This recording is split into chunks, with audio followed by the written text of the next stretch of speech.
opérateur Frédéric Wittner. Bonjour. Ouais, salut Pascal.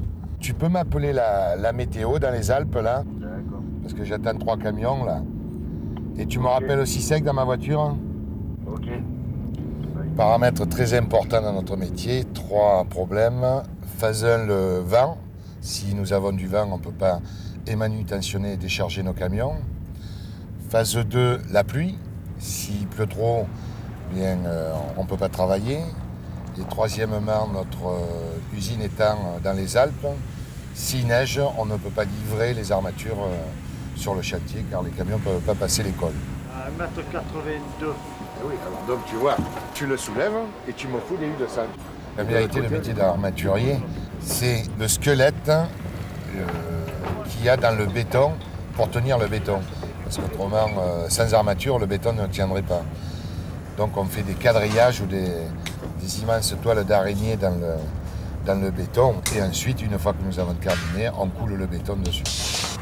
On pose toutes les poutres sur la lampe. Et pourquoi tu les fais pas en haut sur place là-haut? On ne peut pas les faire sur place là-haut. Pourquoi? On n'aura pas la place et puis on va abîmer tout le contreplaqué du tablier. Une fois qu'ils vont décoffrer en dessous, ça va être une catastrophe. Sur cette planche, c'est le détail d'une entretoise. Une entretoise, c'est la zone où le tablier vient s'appuyer sur la pile. En fait, les tabliers sont juste reposés sur les piles et c'est ici qu'il y a le plus d'efforts. Donc il y a tout un nœud de ferraillage assez compliqué à réaliser qui est représenté sur ce plan. On a un plan qui nous est donné par la SNCF, celui-là, et donc c'est très précis, quoi. Chaque acier a sa place et donc on peut pas modifier comme l'on veut, quoi. Il faut suivre exactement ce qui nous est donné, les codes qui nous est donné, les angles qui nous sont donnés. Salut Daniel. Salut Fred. Hier j'ai vu Madame Gibert là, concernant la P6. J'ai vu avec elle, il y avait un problème pour leur tube. Vous avez un espacement tous les 200. Donc vous avez un cadre qui est pris à droite et à gauche. On ne peut plus écarter là-bas. Donc la solution que je lui ai proposée, c'est de dire on coupe les cadres, ils passent les tubes en écartant les barres. Alors où on les coupe, on demande au bureau d'études un épinglage de renfort. Une fois qu'ils les ont écartés, je vous épingle en renfort. On épinglerait comme ça. Alors faites attention de ne pas faire le retour trop long, parce que autrement vous ne le rentrez plus maintenant. Enfin, si à 30 tubes, ça te fait 60 épingles. Voilà. D'accord. Alors donc il faut les commander en catastrophe à l'usine. Allô? Chic et bonjour. Oui, bonjour, regarde. Dis donc, je suis sur le lot 21, là, il y a une erreur du bureau d'études sur le tablier. Ouais. Il faudrait que tu me livres en catastrophe 58 cadres en 16 de 38 par 1,85. Bon, Edgar, j'essaie de faire le maximum. Mais ça, tu le voudrais combien? Quand, ça? Il me le faudrait demain matin, il faudrait que tu détournes un camion. Oh, pétard. Ça va me bousculer toute l'usine, là. Nous sommes capables de réagir en vitesse et notre premier objectif, il est de réagir pour pouvoir s'adapter à les modifications que le chantier nous impose et que donc ils sont très importantes pour pouvoir gérer et jamais arrêter un chantier. Le chantier de TGV Méditerranée, il est très important et les délais sont très serrés, donc il faut savoir réagir en souplesse. Le changement de planning et les changements de production, ils sont fondamentaux et on est capable de gérer ça dans l'immédiat. Walter, s'il te plaît, il y a un chantier de Métavrain, il y a un gros problème sur le fléau numéro 2.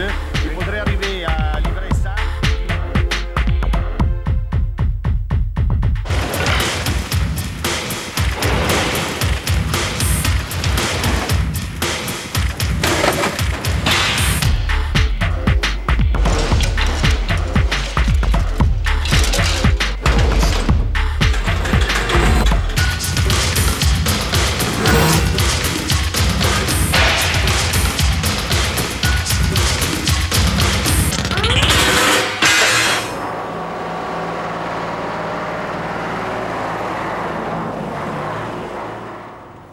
Bonjour, ça va? Daniel, oui, ça fait va. bon voyage? Oui. Bon, tu te mets entre le bidim et le talus là. Oui. Comme ça la grue elle se met derrière et on te décharge plus facilement. Hein. D'accord. Ok? Allez, on y va. Donc là on est en train de décharger le 385. Ici ce sont toutes les semelles, la base du ferraillage. Et on le décharge donc sur un bidim, en quelque sorte un tapis, pour que les aciers n'aient pas contact avec le sol, pour qu'il n'y ait pas de terre qui vienne se déposer en cas de pluie. et qu'on n'est pas obligé de brosser, enfin de nettoyer après l'acier qui doit lui être propre. Donc là on est à la phase de préfabrication. On assemble une pile de pont qui va par la suite être enlevée, pris à la grue pour être posée dans sa semelle. Tu retrouves tes 22 aciers en bas, 22 en haut, plus... Un bon ferrailleur au sens large, je pense que c'est quelqu'un qui est capable d'abord d'analyser les plans d'exécution, voire de participer à leur mise au point, d'étudier les difficultés qu'il pourrait y avoir, les difficultés de bétonnage, les difficultés de façonnage des aciers, de faire part de ces difficultés aux gens chargés de réaliser les plans, et éventuellement donc de les faire corriger. Là, vous avez à peu près, dans une semelle comme ça, à peu près 800 pièces différentes où il faut tout préassembler. Donc, s'il n'y a pas l'intelligence d'arriver à voir dans l'espace l'ensemble de la cage, il y a souvent des erreurs, il faudrait démonter chaque fois. Quand on pense que tout est tenu par du fil de fer, toutes les armatures sont tenues. Donc il faut comme le fil d'une couturière, il faut que le fil il soit pas trop tendu, autrement il va casser quand un homme il va monter dessus, ou pas assez serré, la barre elle va tomber. Donc c'est tout ce fil, la tenue, le cliquet de la pince quand on coupe le fil. Je pense que c'est tout ça qui doit faire aimer ce contact du ferrailleur avec le fer. On lui donne toutes les formes inimaginables de la forme que l'architecte a décidée. Quand il fait une pile ovale, une pile ronde, une pile carrée, qui fait des encorbellements et des arrondis, mais on est obligé de donner les formes aux aciers.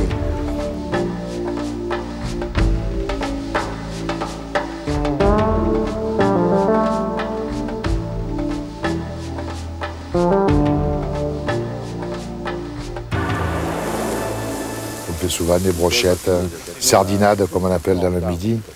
Ça permet de rassembler tout le monde là, et de faire comme une bonne ambiance, comme une équipe de rugby. Ça. Il y a quand même une très bonne ambiance. C'est pas parce qu'on fait un repas, mais bon, il y a des engueulades, il y a tout, mais c'est tout un groupe quoi. J'étais dans un bureau d'études moi, et j'ai aimé la nature, en complémentarité avec les techniciens.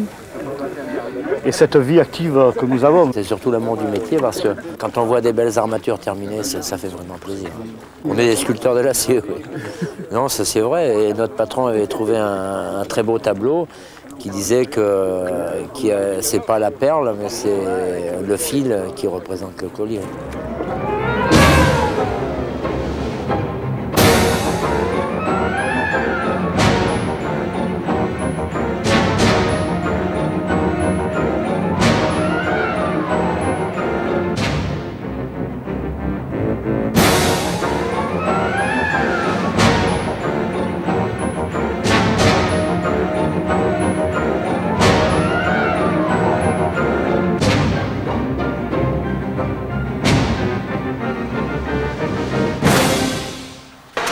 Là, on descend dans la semelle, donc vous considérez que vous êtes une poutre. Alors ces semelles sont constituées d'un lit bas, et étant donné qu'on ne peut pas enfiler par les extérieurs les aciers, nous sommes obligés de préfabriquer des multitudes de petites poutres et de les descendre une à une, en faisant bien attention de ne pas toucher les butons, parce qu'on risquerait d'avoir un grave accident si un buton venait à partir. Il y a à peu près dans ce type de semelle 1 millier d'éléments à préassembler et à couturer avec du fil de fer. L'eau que vous voyez, c'est le suintement des pales planches et nous arrivons à 17 mètres sous l'eau. Vous voyez les gars qui sont obligés de s'enfiler comme un spéléologue dans ces poutres, et quand la semelle sera terminée, on mettra les attentes, c'est-à-dire le départ de la pile qui montera au-dessus. Et tout sera rempli de béton. Et dès que la pile est faite, les rideaux de pale planche seront enlevés. Un entrepreneur principal, lorsqu'il veut faire un ouvrage, il est obligé de choisir un sous-traitant. Et quand il choisit son sous-traitant, de bien choisir son armaturier, c'est une sécurité pour lui de réussir son ouvrage. Et je dirais que le planning d'un entrepreneur, c'est le planning de son armaturier. Donc quand il a un armaturier qui est souple, qui travaille correctement, il arrivera à réussir son ouvrage dans le timing proposé, sinon il risque d'avoir des sérieuses surprises. Eh ben, nous, on a fini notre tâche. Maintenant, il faut remplir de béton. Et ça y est, notre mission est terminée pour cette première phase de bétonnage. Et comme tout armaturier, enfin, on rêve de béton transparent. C'est celui qui ferait le plus beau, la plus belle pièce. Un bon ferrailleur, c'est un gars qui ne se lasse jamais de voir que son travail est enterré. Il prend plaisir à construire sa structure, il ne se démoralise jamais. Et chaque chantier, il recommence parce qu'il sait que c'est un clan fermé et il n'y aura que nous qu'on sait qu'on a fait un bel ouvrage en armature.